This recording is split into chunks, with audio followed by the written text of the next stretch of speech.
ಕೊಪ್ಪಳ ಜಿಲ್ಲೆ ಕನಕಗಿರಿ ತಾಲೂಕಿನ ಕನ್ನೇರಮಡು ಗ್ರಾಮದಿಂದ ಕೊಪ್ಪಳಕ್ಕೆ ಸಂಪರ್ಕ ಕಲ್ಪಿಸುವ ಪ್ರಮುಖ ರಸ್ತೆ ಸಂಪೂರ್ಣ ಹದಗೆಟ್ಟಿದ್ದು ಸಾರ್ವಜನಿಕರು ಹಾಗೂ ವಾಹನ ಸವಾರರು ಸಂಚಾರದಲ್ಲಿ ತೀವ್ರ ತೊಂದರೆ ಅನುಭವಿಸುತ್ತಿದ್ದಾರೆ.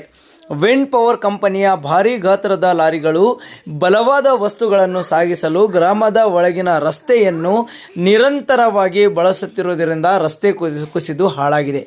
ಈ ದುಸ್ಥಿತಿಯಿಂದ ಶಾಲಾ ಮಕ್ಕಳಿಗೆ ಬಸ್ ಹಾಗೂ ಆಟೋಗಳಲ್ಲಿ ಪ್ರಯಾಣ ಕಷ್ಟಕರವಾಗಿದ್ದು ಚಾಲಕರು ವಾಹನ ಸರಳವಾಗಿ ಚಲಾಯಿಸಲು ಸಾಧ್ಯವಾಗುತ್ತಿಲ್ಲ ಎಂದು ಚಾಲಕರು ಮಾಧ್ಯಮದ ಮುಂದೆ ತಮ್ಮ ಅಳಲನ್ನು ತೋಡಿಕೊಂಡಿದ್ದಾರೆ.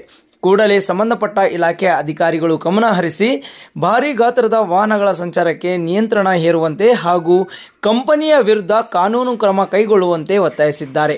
ಮುಂದಿನ ದಿನಗಳಲ್ಲಿ ಶಾಲಾ ವಿದ್ಯಾರ್ಥಿಗಳು, ಗ್ರಾಮಸ್ಥರು ಹಾಗೂ ಚಾಲಕರು ಸೇರಿ ರಸ್ತೆ ಬಂದ್ ಮಾಡುವ ಮೂಲಕ ತೀವ್ರ ಪ್ರತಿಭಟನೆ ನಡೆಸುವುದಾಗಿ ಎಚ್ಚರಿಕೆ ನೀಡಿದ್ದಾರೆ.